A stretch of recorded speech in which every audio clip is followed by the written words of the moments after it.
So in this video we're going to look at how we factorize quadratic expressions. This will be extremely important for any of your higher tier exams such as M3 or M4, where you might be expected to simply factorize an expression or factorize a quadratic equation to solve and find the values of x. If you remember, factorising is the reverse of multiplying out or expanding brackets, and what we're actually doing here is putting brackets back in. What is really important to do is also to watch the video on expanding two brackets using FOIL, because essentially what we're going to be doing here is the reverse. So again, when we have a quadratic like this, if we were to think what that was prior to it being expanded, it was likely in two brackets like this, okay? And what we learned previously was how to use FOIL to multiply two brackets out to get this. So FOIL was the method of multiplying the two brackets out, as in the first terms, outer, then inner, then the last terms in each bracket, and that's how we got FOIL. So the only way we could have got an x squared from FOIL is if the first term in each of these was an x and an x, okay?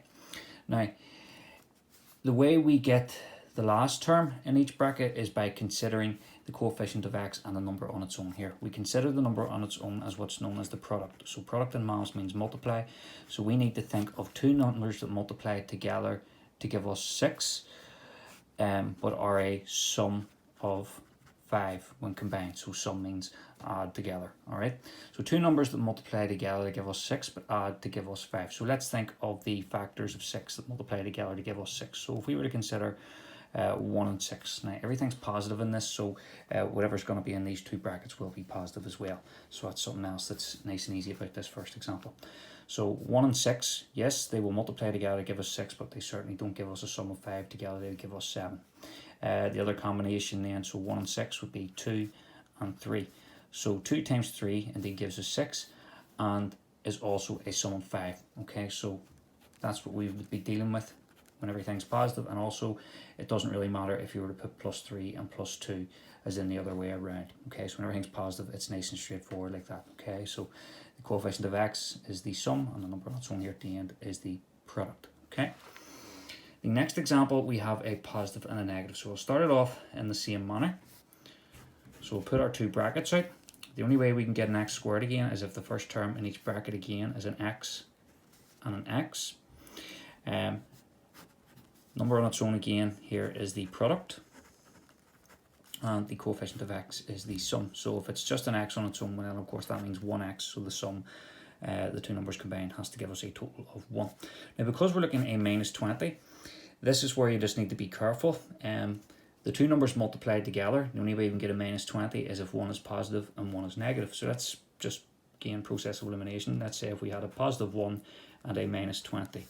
So if they were multiplied together, yes, they would give us minus 20, but no, they would not add to give us positive 1. So that's out. You can also reverse the signs, minus 1 and plus 20, but again, that would not give us a positive 1. We consider plus 2 and minus 10. Yes, we'll multiply together to give us minus 20, but no, they won't combine to give us a sum of 1. And the same with minus 2 and plus 10.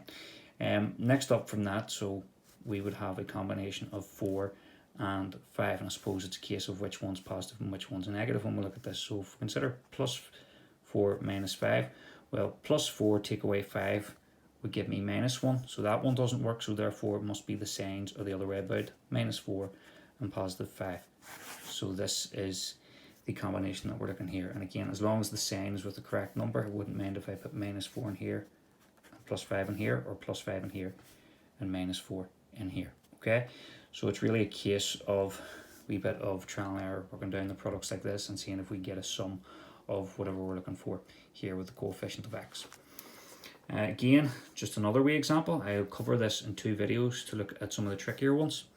Again, so where we'll have an x squared at the start, we're looking for an x and an x at the start of each bracket, and again we have a product of 12 in this case and a sum of minus 7. Okay, so let's start looking at numbers that multiply to give me 12. Okay, now another wee helpful hint, the only way to get this sort of combination where you have a minus and a plus where the product is a plus and the sum is a minus is if both terms in the bracket are minus.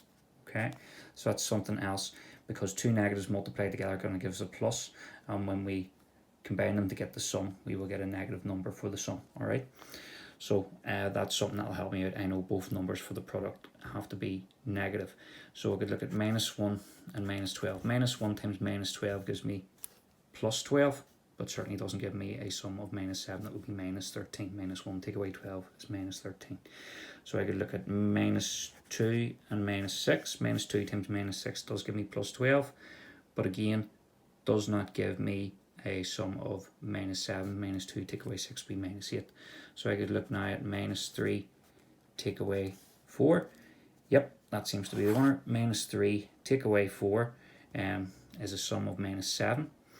And when -3 and -4 are multiplied, it does indeed give us a product of +12. So -3 take away 4. Okay, so that's as far as we'll go with some of the simpler ones we've been asked to factorize here. I will cover this over a number of videos, as well as looking at quadratic equations, but for now we'll just get some practice on factorizing basic quadratics.